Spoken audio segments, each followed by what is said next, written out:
Alright, hello, and welcome to Stasis Pod, the Transformers Rescue Bots Academy podcast. I'm Rob. I'm Jen.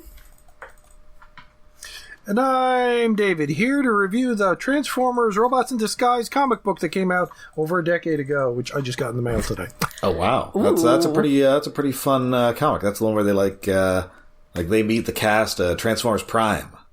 Yeah, I remember it was coming out at the time, I just didn't get it, or maybe I got an issue, but it was like, I was digging around on the wiki looking for things, and it's like, oh, I never got that. I should buy that on eBay.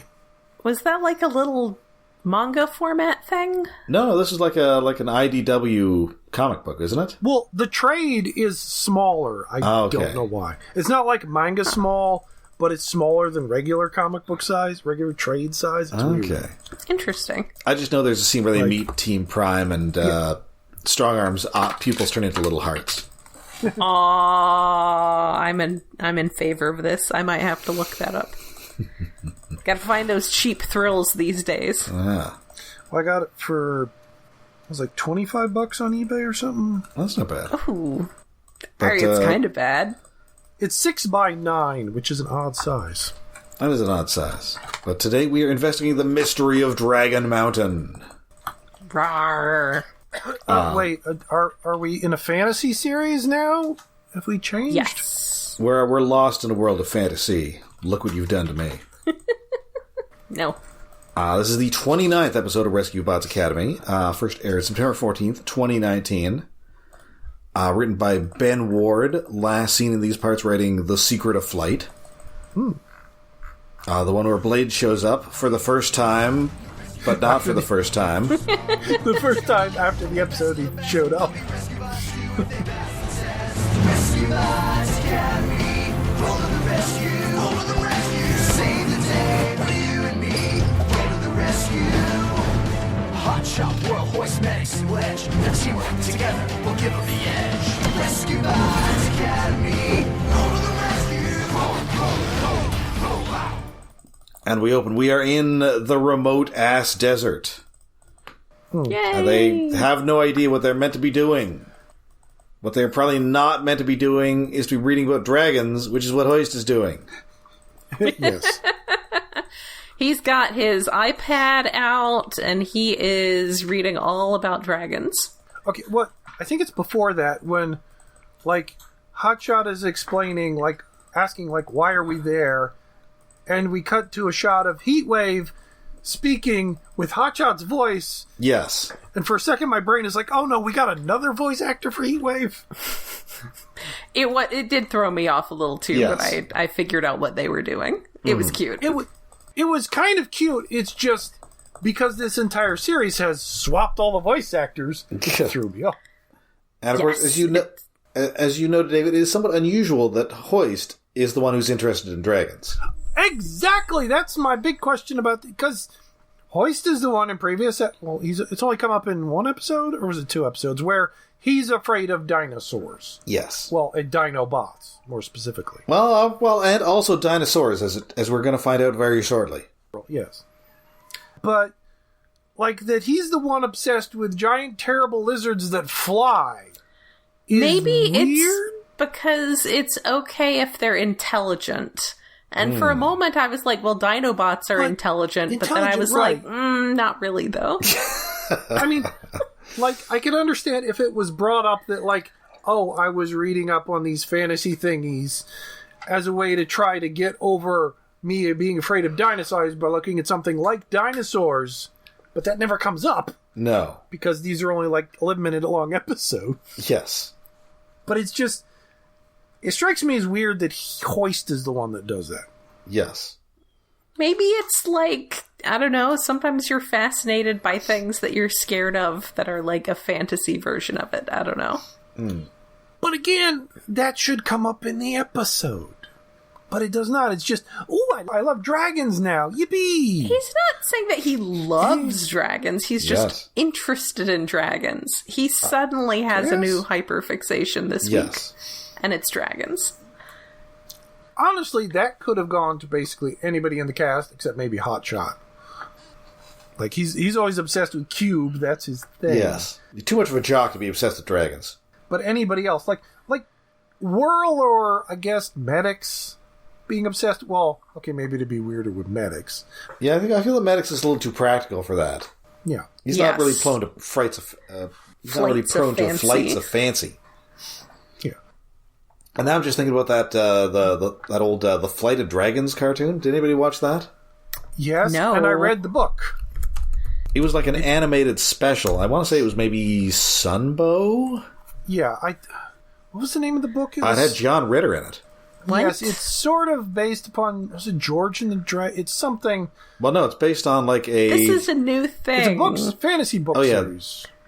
Okay, loosely combining the speculative natural history book of the same name with the novel The Dragon and the George. That's by Gordon R. Dixon. So it's John Ritter, Victor Buono, James Gregory, James Earl Jones, and MASH's Harry Morgan. I don't know anything about any of this. Oh, yeah. Oh, I guess maybe we need to add that to the list. It's all I mostly remember is I eventually found out it was tied to the book. I read the book series, and the book series got very repetitive, and that it was like one problem the guy had to solve, and he spent the entire book asking people how to solve the goddamn problem. But the movie is about, a guy turned into a dragon learning to fly, and they're big fat dragons. I hate the designs. Big fat chunky dragons. Yes. And I was mistaken. It's not Sunbow. It's Rankin and Bass. Oh. Wow. Wait, am I thinking of the wrong one? Yeah, that sounds genuinely interesting. No, yeah, they're big fat at. Ugh. Hate the design. Keep my eye out for that on VHS this summer at the flea markets. Yeah. It's well read. Well, so it's the same people that did The Hobbit, the original, the animated one, right? Yes. And, which explains the dragon design, but I love their Smaug because he's fat, but I love the crazy cat face. But these dragons are just chubby boys that fly by hot air. I think it was that they're just full of gas. It's very weird. It's interesting. We should put that on the list. Yeah, I don't know about any of this at all. This sounds amazing, though. No, I saw it on TV. It's weird. Anyway, how did we get there? Anyway. Oh, right, dragon talk. Well, it's about dragons. We're talking about dragons. Dragons. Anyway, so this flight of fancy is interrupted by a speeding car. So they decide, okay, this guy, he's speeding. It's a crime, and it's time for us to stop this crime.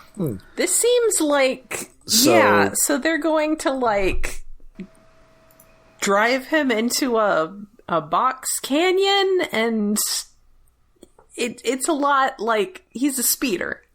This is a lot for a speeder. Yes. Well, because Medics brings up that. Oh, my voice hurts. I hate mystery simulations. We don't know what we're here for. He does. He doesn't like surprises. Because they're just there with no guidance. It's find out what's the problem and solve the problem. The problem is a speeding car. Oh, I guess we have to stop the speeder. And so Which makes Hoist sense. ends up lassoing, or he ends up trying to snag it with his tow line, but instead he just pulls the whole rear axle off, which does solve the problem of it speeding. It Yes. does bring the car to a halt. However... But as it turns out, that was not the problem, because it was being driven by Tough Luck Chuck, who is in the persona of a doctor who was trying to get to a medical emergency. Yes. So good work, rescue bots. Somebody's dead now. To be I hate fair, this. Whirl could totally get the doctor there faster. So the point of this thing is to let a speeder continue speeding, because sometimes speeding is a good thing to do. How the hell are they supposed to do that? Well, Admittedly, no. ripping the axle off is wrong and funny. Well, maybe if they had, pulled him over and he had said, "I'm a doctor," Yes, maybe if they instead pulled of, him, destroying if they his pulled car. him over instead of treating him like an out of control force of nature, then yes. Well, he was going very, very fast. Their idea we have to stop him in a box canyon and stop him, and then maybe question him, which they do. It's just that the solution works a little too over with ripping the axle off, because comedy. But I just hate the lesson that it's okay to speed. That's fine. Kids, go when you get a driver's license. Go speed. It's fine. You can do that sometimes if you claim you're a doctor. Well, only if you're a doctor. Yeah, first you have to go through medical school, Yes. and then you can speed all you want. Which, honestly, fair. It's just a really weird, not actually the lesson of the episode, but an idea dropped in the episode that feels like a bad thing to encourage children. Like, oh, it's sometimes okay if your parents are speeding. And then, Heatwave was trying to explain all this, but everybody's still they're way too interested in these dragons. So he's all like, okay, you guys want dragons? All right, you're going to get dragons then. Like, oh my god, fine, here. It definitely feels like what it must be like to deal with actual children. Oh yeah, probably a lot like teaching children. But like you're trying to get them on a particular task and they just keep going on about some ridiculous thing. Something that came up before class. And yeah, because Hoist has this little tablet that he's reading all, like, Dragon Wikipedia on or whatever. And, like, towards the end of that, like, there is a picture of a sexy posed dragon laying on a treasure. You can't tell me that's not a sexy pose. That's Ian Malcolm laying with his shirt off pose. I do agree with Hoist, though, that dragons are really cool. Yes. I mean, it's a great idea. Great. How we get there is weird. But I like that we go to, here's a dragon simulation. Yes. Which the entire point of it is to make Hoist shut up about dragons already.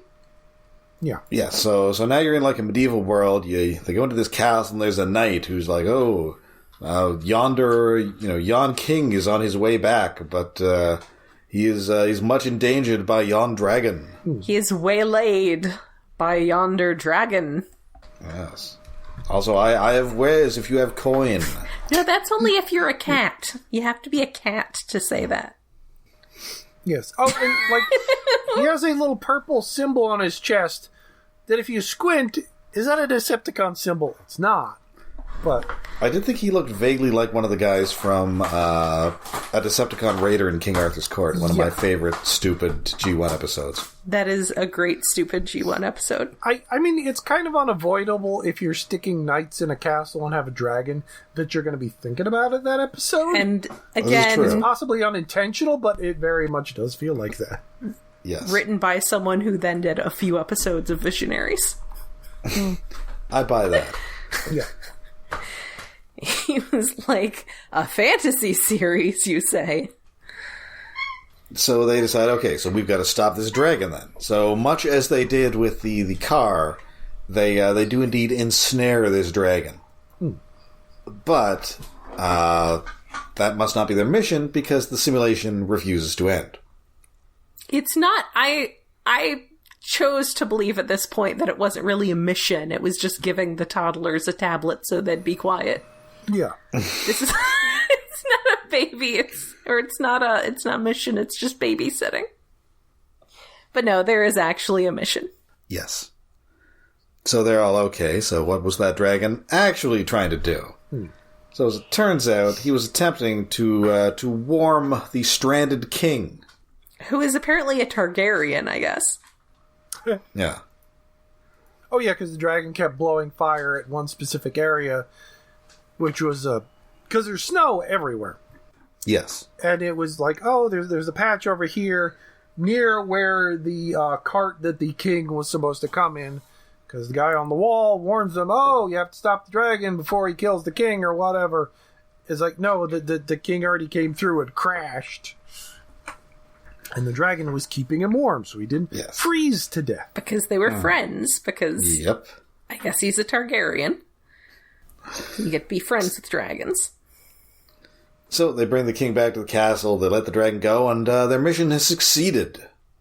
So Heatwave is all, it took, quite frankly, ridiculous setup to get you to figure this out, but now you figured it out. So are you going to pay attention now? But unfortunately, now Hoist has learned about ogres. Which definitely seem like a serious hazard that they need to learn about dealing with. An ogre feels like a step down. I mean, you're going from Dragonheart to Shrek. It does. Okay, admittedly, it's arguable which one of those movies is actually better, but it does seem like it has to be confusing to be learning about a new culture and an entirely new, world, and have to keep straight which things are not actually real and which things are real. Yes. So yeah, this was a pretty slight but fun one. Yeah. And it felt very video gamey in a while, in that they would try to lure the dragon away, and then it would just go back to where it was. Like, it would reset to where its aggro range was. Yes, you ran away far enough from it, and it went back to where its original spawn point was. Yeah. It was an adorably chunky dragon, though. Yes. It's decently chunky. It's not a super fat Flight of Dragons dragon, but it's not, like, super skinny. It was on the chunky side. Yeah. Has a big, sort of like Godzilla in name only head with the jaw. Oh yeah, I can see that. Big square jaw. It was a good episode. It's neat to see them play with simulations that aren't just for learning a traffic safety lesson, even though there was sort of a lesson. Yeah, I mean, Don't judge a book by its cover. It's fun for them to get to do some simulations that are not entirely rooted in reality, but still have a lesson applicable to reality. Yeah, especially since they encounter crazy stuff. Well, they did encounter more crazy stuff in Griffin Rock than we've yet encountered in their real life for the Rescue Bot kids. Also, I feel bad for Heatwave having to deal with all this. Yes. These chaos goblins. Although it does make me wonder, like, where did he come up with this dragon program? Who made that? Oh no, Blades made this, didn't he? Probably, yeah. He watched Dragonheart. And he was like, or he was watching Game of Thrones. Because we do know that Blades absolutely watches non-age appropriate material. Yes. So, yeah, I bet Blades was watching Game of Thrones and decided to program this with a king who's friends with a dragon. A loyal dragon friend. Oh, there's... I forget exactly what spot it was, but I have a note that Medex is genre savvy. At one point, I think in relation to something Hotshot does, but I forget exactly what. Like, he pokes the fourth wall. Medex does. Why? All right, so that brings us to our next episode, Driving a Wedge. As the 30th episode, first aired February 23rd, 2019, and written by Kieran Morrison and Mick O'Hara. Last seen right in Medic's Surprise, the episode in which Medix does not want a surprise. Extremely, extremely British names going on here. So, Wedge has heard that the Rescue Bots Academy is getting a guest, and he's pretty sure that it's going to be Bumblebee. I think that Wedge is saying that he heard a rumor, but what he's actually saying is he's making up a rumor right now. I think Wedge started this rumor. Well, I mean, it turns out there is a special visitor coming to the Rescue Bots Academy. Yeah. But the bad news for him is that it is indeed Wes. Yeah. Why is Wesley Crusher here? Sadly, no, he doesn't have, like, that rainbow shirt. It is, alas, not Bumblebee. It is some random human. Yes. Specifically, he is a teen pioneer, which I guess is one step ahead of the lad pioneers. Yep. I guess that's the Eagle Scouts version. And so he's won a contest. Or a competition. And so now he gets to spend a day with the Rescue Bots. Yay! He gets to spend a day babysitting the kids. Yes. Also, you can tell that this guy has his stuff together because he's got a great messenger. He's got a great messenger bag. Windsor. Yes. Cut it out. It is a very Rescue Bots set up in that it feels like, wait, shouldn't this have been an episode last series? I suppose. Like when they were so open towards the end, it's like, oh yeah, a kid comes for the day. And of course, Hotshot is very excited for somebody to know how great he is, especially since Wes already knows that he's like a big cube player. Yeah. Which feels like... Okay, it made a lot of sense that the island, they learned about the first Rescue Bots, but the Academy kids, especially since... Like, wait, where is Wes even from? Is he from... He's from Griffin Rock. I'm pretty sure he's from Griffin Rock. Okay, but the Academy kids are freaking not at Griffin Rock. Maybe they have like a special elective class on Griffin Rock about Cybertronian culture. Yeah, he got like his... I mean, they have been there a couple times. He got his Autobot badge. Yes. He got his Autobot badge in the Teen Pioneers. I don't know, it's just a little weird that, like, he ends up knowing a lot about... Like, he knows Cube. Like, Cube never came up in the last series. It's important. I mean, just because they didn't mention it doesn't mean it didn't happen. Yeah. No, it just... In a way, it feels like this episode should be in, like, season 2 or 3 of Rescue Well, Bots. yes. Because the kids are still new. But anyway, it leads to Wes hanging out with each individual. But with the pointed exception of Wedge, who wants nothing to do with this kid. Nope. He doesn't want anything to do with it. Well, Wedge is trying to fix some thingamabobby he's got broken, but that is just an excuse to avoid being near the human teenager. Like he thinks he's going to get cooties or something. Also, while Hotshot is out doing his little, like, obstacle course for Cube prep... Oh yeah, he's got an American Ninja Warrior course. I have a lot of questions about the Hot Wheels loop road that is apparently in a stone cliffside. Well, there was a loop-de-loop at the Rescue Box. Right, but this is like... firehouse that they built in the backyard.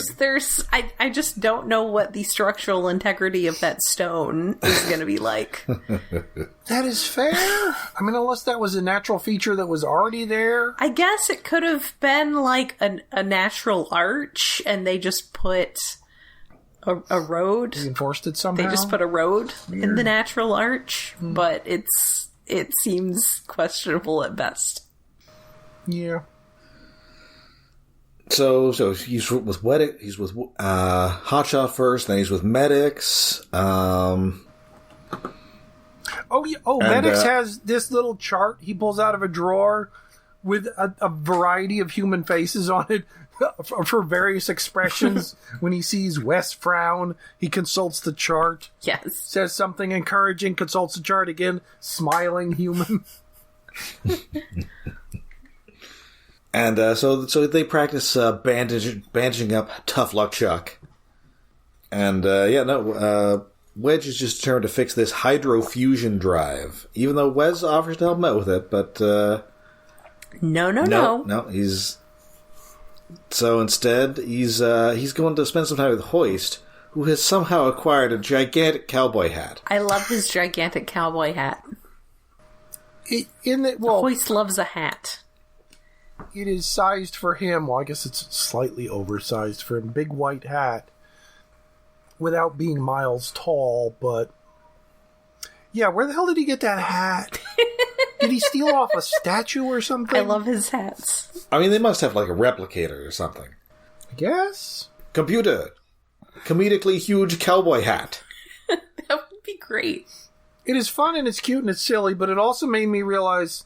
Well, it was also true in Rescue Bots, and I guess I thought about it there, but the Rescue Bots and the Academy kids, their helmets are shaped like job helmets that humans have. Yes. Like Heatwave's is sort of like a firefighter, and Hotshots is kind of like a construction worker helmet. It's weird. But that Hoist goes to the point of putting on a new hat to do a new job, which is lassoing in a simulation. Yes, he makes a simulation where he does lasso things. He's sort of becoming like a cowboy guy. Yeah. Because he does cowboy stuff in a couple episodes, too. He's gonna do cowboy stuff. Well, yeah, because he's got the rope thingy, which he uses as a lasso a lot. Yeah. Oh, he did lasso tricks in a previous episode, didn't he? Yeah. So, yeah, he's a cowboy now. He's kind of been one of the less established Rescue Bots, so maybe they're kind of leaning into the cowboy thing? Yeah, he's a little more low-key. He is kind of the boulder of this team. But now it feels like he's getting everything, because the dragon-obsessed last episode, cowboys now, afraid of dinosaurs and Dinobots. Yeah, maybe they're really trying to... He may be piling on too many things onto him now. You might say they're putting a hat on top of a hat. I guess you could say that. Which, well, I guess his quirk might be that he just goes through phases a lot, which... That's fair. Works. I mean, he still continues doing those things. Yes. Anyway, he ends up tangled in his own lasso. And but once again, Wedge, not busy. He's too busy. So Wes goes for a little bit of a fly with Whirl, which is fun. Wedge is just being an asshole. Wes even tries to show him something from his journal. It's so sweet. So Whirl finally, tracks down Wedge, and it turns out Wedge has like an immense inferiority complex. Aww. Because he thinks that I'm construction equipment, I'm boring, and this teen is not going to find me interesting. Which, okay, that's a good setting. That's not exactly where I thought the episode was going, but it fits with his character in that, like the Halloween episode, like where he was obsessed with, I'm going to dress up as Bumblebee. Like, he idolizes Bumblebee because, I'm just a construction guy. I just build shit. Yes. I want to be cooler. He's definitely got some, like, class-based insecurities going on here. Yeah. Mm. Kids love construction equipment. Yes. As it turns out, Wes also loves construction equipment. Yes, Wedge is his favorite rescue pod. So Wedge realizes that, I blew it. I was a jerk to him. Oh, yeah. No reason. In an offhanded thing, because Wes was trying to help him with the doohickey a few times. And, of course, the answer was reverse the polarity. Mm-hmm. As if this is, again, a Star Trek episode with Wesley Crusher. And Wedge tried that. Oh, it worked. Yay, I have full extended 10 times strength in my stretchy arms again. It's like it's like if this was an episode of Next Generation, I think it would be, I don't know, maybe Chief O'Brien, who Wes... Yes. Wesley's he doesn't think he wants to spend any time with. Yeah. But then, of course, it would turn out that he was actually correct, and he doesn't want to spend any time with Chief O'Brien. Well, nobody wants to spend any time with Chief O'Brien. I assume his wife does. Except his wife, eventually. What about Keiko? Yeah. Yes, Keiko eventually. Except she spends most of Deep Space Nine not spending time with him. Oh, sorry, Miles. I just got assigned to do botany on some other planet.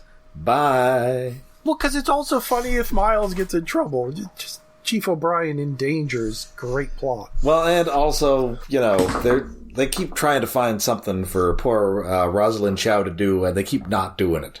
So it's like... Yeah, they never successfully do anything and just send her the fuck away. That one where she gets, possessed... I always felt like, did you have another job on a different show or something? I mean, she's... always not there. She's always in stuff. I'm sure she probably had something else to do. But maybe. I mean... I can't remember any plot that really involved her. There was the one where she got, possessed and she became, totally evil for an episode. I mean, that's always good. That was a pretty good one. The actors considering leaving, let's let them do something fun. And then there was the one where, their daughter got sent, forward in time, so she came back as, this, 18-year-old wild child. Oh. As you do. Well, not in the fun kind, in, like that kid in The Road Warrior, kind of like feral. Oh, like Wheelie. Yeah. They're rhyming and shooting slingshots at But mostly it meant that we didn't get to hear Cole Meany say Keiko a bunch of times. Yes. Keiko, always trying to get me to do things like eat things that aren't potatoes. Man, I need to watch some more Deep Space Nine sometime. I mean, you hit X-Files and Deep Space Nine. I think you might be physically transported back to the year 1996. I mean, sure. Things could be worse. It could be now. To be in the 90s again. Horrible as it was, I miss it. It's rough. That's real rough. Anyway, so there's an emergency in Griffin Rock. Wes is the first guy through.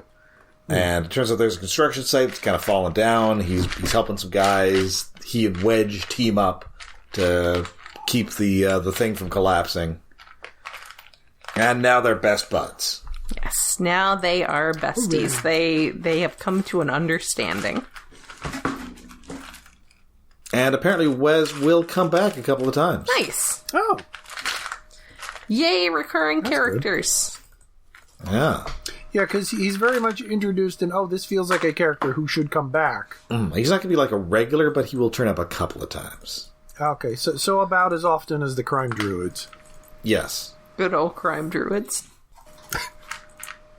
All right, well, that is it for our 2 Rescue Bots episodes this week. I enjoyed both. Yeah. I think I liked this one the better of the 2. Yeah, I don't know. They were... I liked the dragon episode, but because it made me question more things. That's always good. I liked that the dragon episode was a little more like them being goblin children who could not be controlled. Yes. Yes.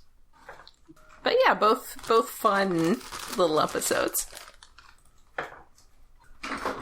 All right, and that is it for us for this week, but we'll be back next week with more Rescue Bots action. Until then, we are all over the internet. We are on Twitter, we are on Facebook, we are on Mastodon, and we are on Blue Sky. Yes, we are hosting... Wait, did you say Twitter in there? We're not really on Twitter. Yeah, Oh, we're not really on Twitter. We're not Okay. on Twitter anymore.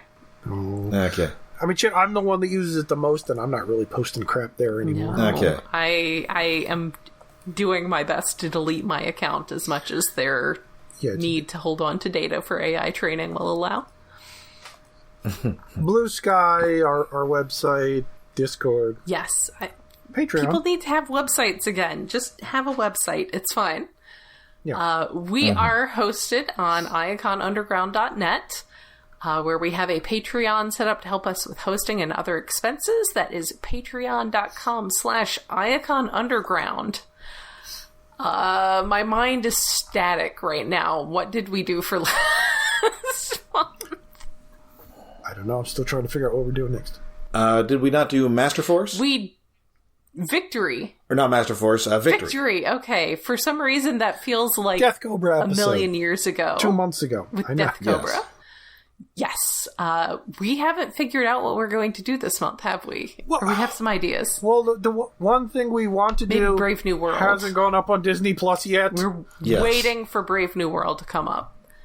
At Yeah. some So that may be shoved to At next some month. point, we need to do a double feature of the G1 episode, The Gambler, and also the GoBots episode that was basically The Gambler. But Yeah, a compare and contrast episode. That'll be something. that may or may not be this month. Yeah, we have idea. Well, I also had one really stupid idea, which is kind of too long. I do but, love stupid ideas, but I don't love things that are too long. Yeah. We will see. We will come up with something great. It is still early in the month. We still have, some weeks. 3 weeks? Some weeks. Yeah. Yes. 3 weeks. Yes, but it always takes me an extra week to actually edit the dag. Yeah. To get time. Those are a lot of fun. Our Patreon episodes are a lot of fun. You can go back. You can listen to, years worth of them at this point. We're getting close to 100 of them. Which is... God, and all that for $1. Yes, A for month. as little as $1 a month. We're not one of these podcasts that makes you start at the $10 level or even a $5 level. It's $1 a month. It's not like we can do ad-free episodes because we don't do ads because we are not ambitious enough to go finding services that insert ads into things. You don't want to hear me talk about, getting better help or whatever. No, you don't need us. I could use 3 more mattresses though. So just all these mattress companies sponsoring podcasts. I could probably use a new one, but Get some of that do they sell futon mattresses? mushroom coffee. Mushroom. Ew. Yeah, I know, right? I mean, I like mushrooms, and I have in the past few months started drinking coffee again. But the two of them together, no, that's a bad fucking idea. I saw an ad that Four Sigmatic is doing some kind of tie-in with The Last of Us, and I'm like, no! Mushrooms don't have enough flavor to be in coffee. I What don't, the fuck? yeah. Well, I assume they're for, various, benefits-ish. Yeah. I mean, people also put butter in coffee. I don't know what's up with people these I days. tried the butter coffee, the bulletproof, because manly man got a man. I tried that for a bit when I used to have to work mornings, and I cannot actually digest solid food for a few hours after waking up.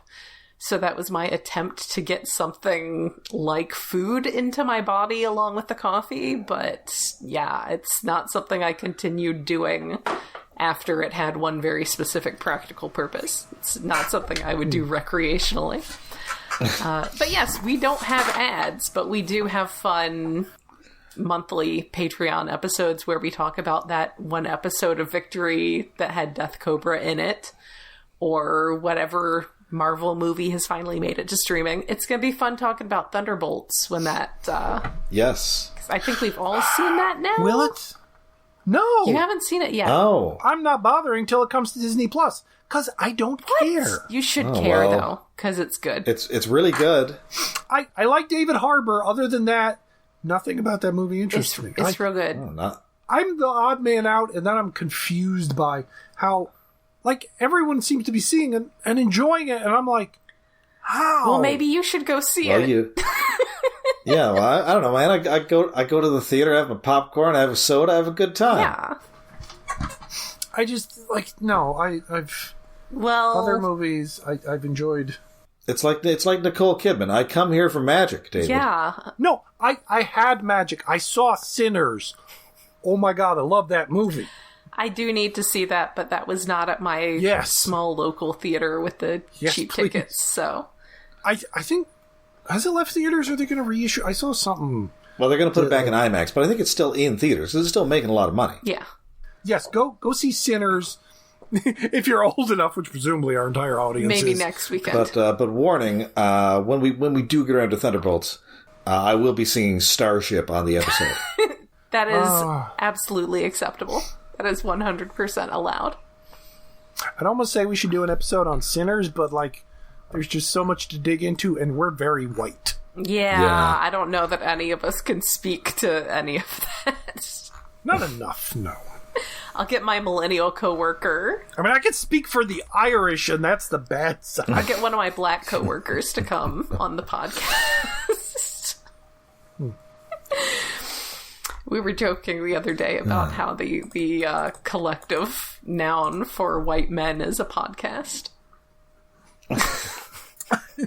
Well, it's a specific number of a group of men. It's between, like... 2 and 3. 2 and 6. 2 and 6. You can get, like, 4, 6. 6 might be pushing it. Like, 2 and 5. Too many. It's too many. A podcast of men. Enough to fit in a car. Let's put it that way. Anyway, the Patreon episodes are a lot of fun, and they are as little as $1 a month. They help us. They keep me from having to pay for our hosting out of my pocket, and right now that lets me buy, like, I don't know, a bag of coffee. So, A+ there. And occasionally gives me money for editing the pod. Yes. So yeah, that is, and of course you can find us on Mastodon, at Iacon Underground at retro.pizza, and you can find us on Blue Sky at Iacon Underground at whatever the default Blue Sky thing is. I don't know. Yeah. All right, and we'll be back next week with a riff on Die Hard and a devastating hack attack. Until then, I'm Rob. I'm Jen.